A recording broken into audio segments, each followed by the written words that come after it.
out beyond the asteroid belt lie the behemoths of our solar system, the gas giants. And NASA has sent a series of spacecraft over the years that have revealed some surprising secrets of the outer solar system. The next wave of discovery, and beyond Mars, was the outer planets. Pioneer 10, Pioneer 11 were the first two spacecraft to actually cross the asteroid belt. Our first foray into the outer planets. We were able to go and see these gas giant worlds for the first time by actually being there. What the mission did was not solve all the questions. What it did was it raised the right ones to ask next. Voyager just blazed a trail of new knowledge throughout the entire solar system. The grand tour of the solar system, right? These planets only align, I think, every 176 years. So there was that one shot in 1977 to do it. When Voyager observed Io, the moon of Jupiter. Was it a rotten orange or a pizza pie? And one of the graduate students noticed this protrusion at the edge of Io and said, "Look at that." He said, "Volcanoes."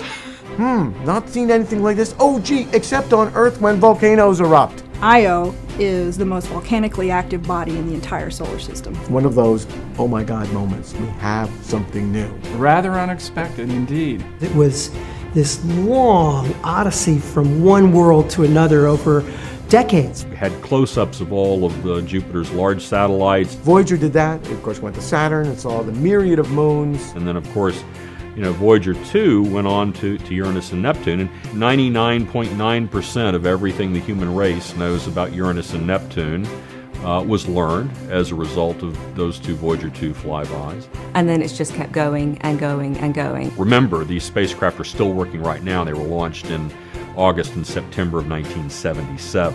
And going and going. It's still sending back data from the very edge of what we would call the solar system. And going and going. To imagine that this little tiny spacecraft is just trudging along and then reaching the outer limits of our solar system. Those missions begat the next phase of exploration of the outer solar system with, of course, Galileo at Jupiter. We now knew we needed to get back to Jupiter and get into orbit.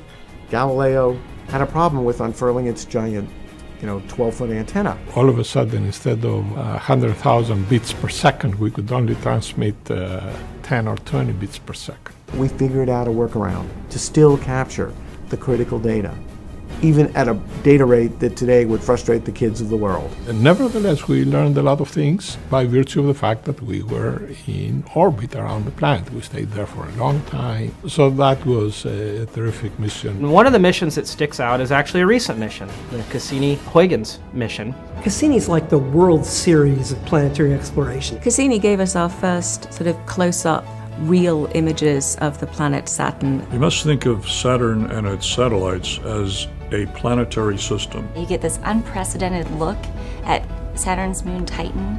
And then it drops off this probe called Huygens that actually lands on Titan and sends back images from the surface with these little icy cobbles. I mean, Titan is another world with meteorology on it. And it's raining methane in the southern hemisphere right now. And we see lakes of liquid hydrocarbon on the surface of Titan. Nature seems to be far more imaginative than we are.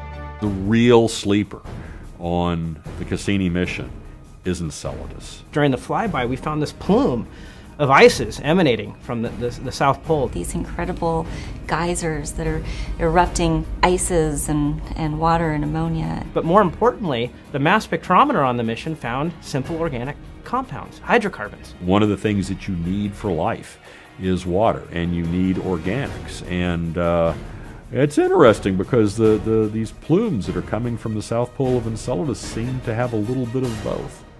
Many people ask NASA, well, what do you think? Is Pluto a planet or not? Whether it's a planet or not, and whether we grew up with Pluto being a planet. Our opinion is we don't care. It's an object worthy of study. This is really kind of the last outpost in our solar system. And New Horizons is going to fly by Pluto and all the other moons in July 2015. Being able to finally resolve the surface of Pluto and its number of moons, its growing number of moons, that's certainly going to be really cool. And that's really incredibly fascinating that even today we're finding new things about our solar system. It really is sort of the final voyage of discovery of looking at this first piece of what is really out there in the depths of the dark.